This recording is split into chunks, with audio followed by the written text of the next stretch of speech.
уламжлалт цэцэг гэдэг Мандал сумын нэгдсэн эмнэлгийн уламжлалт цэргийн засгийн дасгийн эрхлэгч. Өнөөдөр би та бүхэндээ өөрийнхөө дасгийг танилцуулъя.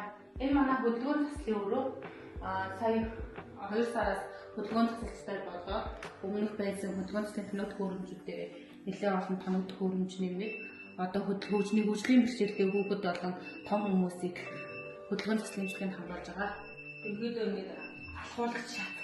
Нуганы янз бүрийн асуудалтай, эсвэл хүнхний асуудалтай, өвдөгний асуудалтай хүмүүстэй болонгуудаа шатан дээгүүр зориулсан алхах үйлчлэг үзүүлдэг байгаа. Би эмчилгээний өрөө дулааны эмчилгээ гэдэг баггүй.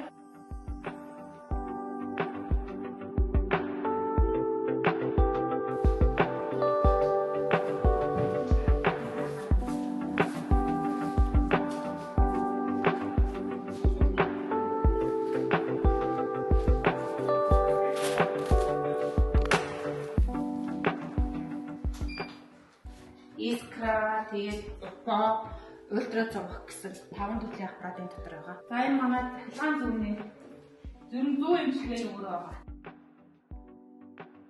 Импраны өрөө байгаа. Импра улаан гэлээр шатдаг. Электрокоррентгүй ICT тест гэдэг 2 тестний аппараттай. Энэ хоёр ICT тест BM420 гэсэн 2 төрлийн аппарат байгаа. Нэг нь бол шууд тоог өгөх зорилготой ийм электродтой. Энэ нь бол унтаад тоог өгдөг.